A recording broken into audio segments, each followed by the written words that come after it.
Welcome to the TCAD 10-minute take. It is I, your host, Sheree L. Stewart, and with me, as always, is my intrepid co-host, Don the Legend Chambers. This is the TCAD 10-minute take, which is the 10-minute version of our normal TCAD podcast, where we talk about all kinds of other entertainment, news, and shenanigans. But this is our spoiler-free movie review, where we talk about only one movie, and we review it without spoilers.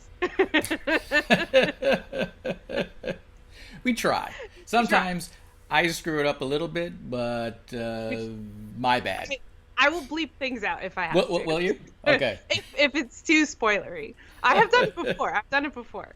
So today's movie is Rambo, Last Blood. Last Blood. Yes. And as always, Don will go first, and I am a terrible host because I forgot to set the timer. That's okay. It only takes a second. And timer.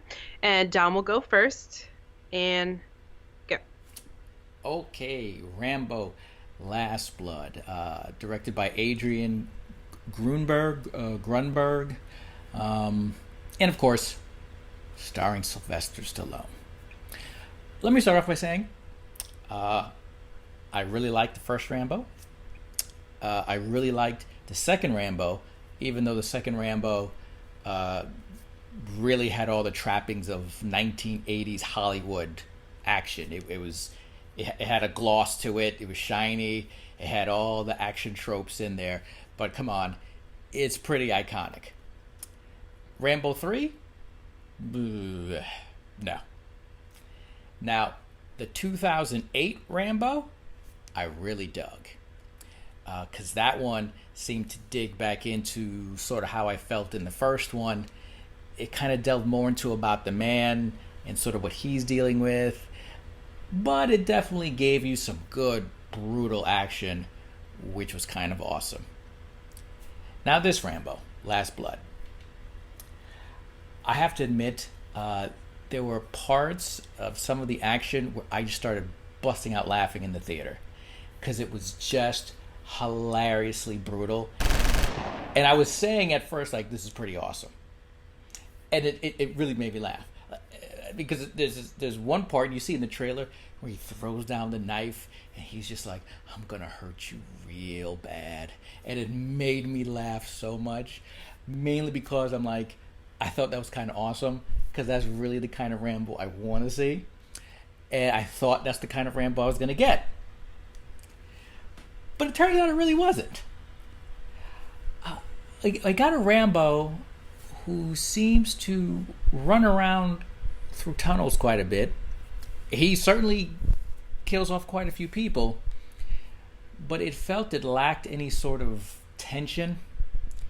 It lacked any sort of real drama. His reasoning behind everything, I felt, didn't quite have the emotional touch for him that I thought would really make this interesting. It was an odd thing, you know. I'm watching it, and the whole time I'm thinking, I should kind of feel more invested with Rambo. Like, I should really want him to be kicking these people's asses. But for some reason, the way this story is, I felt so detached and just felt so blah. But I will say his last kill, I guffawed in the theater, and I thought that was amazing. Just amazing. I see, shaking your head, you know what I'm talking about. I thought it was amazing. So, overall, I would say that this Rambo is matinee only. If I had to give it a number score, it's probably a 6.5 to a 7. There are some great kills, but the story that they chose to use, I felt lacked any sort of connection, any sort of heart, any sort of real drama to it. That there was nothing that compelled me to want to see Rambo to really do this. Whoever the writers on this, and I think Stallone had a bit of a part in this as well, but the writers on this really missed a chance to probably dig deeper in what they could have done with Stallone having been home for a while. They just seem to want to go right for the quick action scenes, which I think when you watch it is just going to leave you just like, very hollow. The previous Rambo had more heart to it, I felt, than this one, and that one was probably 10 times more bloody, but it had more behind it to where you wanted him to get in the fray and do something, and this one was, it just felt very throwaway. Okay. Let me say, this was a movie in in all the technical terms. The sound was synced up properly. It was lit correctly. Yes. It was cast. I'm sure they had craft services. I'm sure they had craft services in Bulgaria where it was shot. Oh, man. It was like there weren't any technical problems in the theater that we saw it at. It played normally. Mm-hmm. It didn't skip. It wasn't pixelated. That's good. I feel like this script was like 60 pages, right? And then they just said, it'll be fine. We'll just throw some explosions in the end and have you run around in the tunnels. And it was a tight 87 minutes of a movie. Did you notice that too? It was short as hell. I was like, whoa. It was an hour and a half. Yes. Which is fine for a movie, but it felt like an hour. Like there was nothing to this movie. It was a nothing movie. Yeah. And it was made more apparent to me because of all things, earlier that day I rewatched Demolition Man because it dropped on Hulu the other day. And then that night I went and saw Rambo, and one of the biggest things I could say was the bad guys in this Rambo movie were just goons. Like, they were nameless, faceless. I mean, they were just sort of running around in the tunnels, and he probably killed the same 3 or 4 stunt guys like 3 or 4 different times. Yeah. And they didn't matter. Even the 2 main bad guys, like the head of the like, they even didn't matter that much. They didn't have much of a character. There wasn't much for him for us to really warrant these like horrible, merciless murders. Like, this is another thing too. It was like a cartoon of someone with mental illness going on a rampage. Like, he took his antipsychotics and like threw them on the trash. And to go murder some people, and then he like takes a hammer and he's like murdering these Johns who have nothing I mean, granted, they probably, they are the propagation of this business, right? But they aren't the guys that have done the deed against him. He's like literally just murdering people after he throws his pills in the trash, and you're just like, it felt almost like a parody of a Rambo movie. Had Sylvester Stallone not been in it, it would have been like a terrible reboot of reboots. When you see those terrible reboots that we've been inundated with, it felt like that, except for it had Stallone in it. It, like you said, it didn't have the heart until the end. I felt so inappropriate. Don, I was crying. Literal tears, crying. Laughing. Mark and I were so inappropriately laughing. I mean, granted, there weren't that many people in the theater, and the people who were there were people around our age who were also laughing inappropriately at these inappropriate kills. And just, it was like they took a Rambo movie and the director of Saw, and they were like, go for it. And I don't need to see somebody's head get sliced into thirds necessarily. Like, you don't know that guy's name, you don't know his face, like, it didn't matter. It was just, it felt like just, and this is saying a lot, but it felt gratuitous. Yes.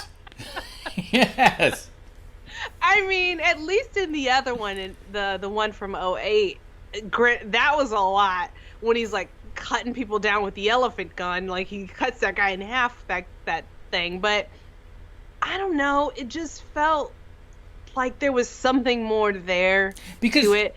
yeah, because you see what that previous one touched on, which all the Rambo movies up to that, even the terrible third, was Rambo was always a guy who kind of wanted to be left alone, Yes. and kind of got drug into these things, Yeah. by his he might have portrayed he didn't care, but he had that moral center that brought him back in to try to help somebody. He did not have that in this movie at all. Right, and they tried to play it off with this kid like it being family. Right. But like you're saying, I don't know if it was because, like you said, this was a tight 87 minutes, but they did not expand upon that to a point to where I really... And I don't know if they were trying to say something, like it was weird, like weirdly almost political, like it just didn't have...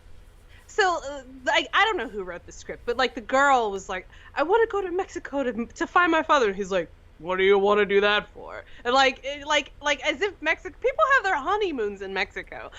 He was acting like Mexico was the worst place in the world. And I felt like if John J. Rambo was really home and he really felt like this girl was his surrogate daughter and he wanted her what was best for her, he probably and he's from Arizona, he's home in Arizona, he probably should at least go to Mexico all the time. He probably just would have went down with her. They would have met her asshole father. He would have beat him up. And then they would have went back home across the border. Like, it didn't make sense, the choices. It's not like she wanted to fly into an active war zone, Right. and do some reporting. I don't know. It just felt like they were trying to make a... Yeah. That... And you brought up the two points there in the movie that, for whatever reason, they kind of brought up and then just threw it to the wayside. Number one was those pills. Yeah. Because there's a scene earlier on where he's in the tunnel and he seems to be getting flashbacks. Yeah. So I thought for a second, like, oh, okay, maybe this might be something to where he's still fighting from the war. And then when he keeps talking to the girl about it's just bad out there, it's just bad, I'm thinking like, okay, like we're going to start dealing with him. He just still can't quite deal with the outside world. It's still or I thought maybe like an honest portrayal of PTSD, right? An honest portrayal of long-term mental illness and dealing with that. Like Rambo has always had that kernel of reality in dealing with this character and what he's been through, and this just felt like a cartoonized version of that, and it was kind of a bummer to go out on. Yeah. It's Jesus. You know. Because I thought for sure, I said, oh man, that might be a cool thing they deal with, and they sort of brought it up, and just like when he throws that pill bottle away, it never came back up, and I'm like, never came back that up. seemed to be important enough for you to show it, so it's like, yeah. They were holding me back. The pills are holding me back. Like, I don't want to talk about this anymore. It was... You broke my heart, John Jay. Yeah. It was, like you said, we paid full price, and I'm not happy about that. Oh, no. Same here. Yeah, that was matinee for sure. Matinee for sure. Preferably red boxed. Preferably red box. Yeah. It's weird. I mean, I know completionists out there, if you want to have them all and you buy the DVD and the Blu-ray or whatever, you know, at least you're watching it in the comfort of your own home and you can watch it enough times to make the cost be worth it, although I probably won't be watching it again. I know Mark wants to get it, but he's a completionist. He liked it much more than I did, and I feel like 3/4 of that's probably nostalgia. Probably. You know, and the kills were some of them were interesting. They were interesting, and the booby traps were interesting, and the tunnels were interesting. I thought they were going to bring that back in with the kids going in I thought that was going to mean more, other than just being nothing. It didn't mean anything, and that was such a bummer, but it be's what it do. It bees what it do. Yeah. Dang. But And on a not disappointing note, to see more of these 10-minute takes, as well as episodes from our podcast, don't forget, number one, subscribe down below, hit the bell to get notifications, and also check us out on tcatnetwork.com, where you will see links to all of this and so much more, especially Good Morning Antioch, which Ms. Ray Stewart is wearing the t-shirt. Show them the t-shirt. Got a new one. This one is from Unilateral Grease. We're gonna put It's one of my favorites. We're gonna put a link to the website where you can get a t-shirt just like that as well. And you know what? It's also on the website, tcatnetwork.com, where we make it easy for you. We put it all there. Check it out. Yeah, unfortunately, Rambo, Last Blood. Yeah. I mean, especially since Creed and Creed 2 kind of wrapped up Rocky really nicely, I feel like I'm just kind of bummed out that Rambo didn't get to go out on a high note, but maybe something can happen. I don't know. Anyway. Yeah. Sorry. Sorry.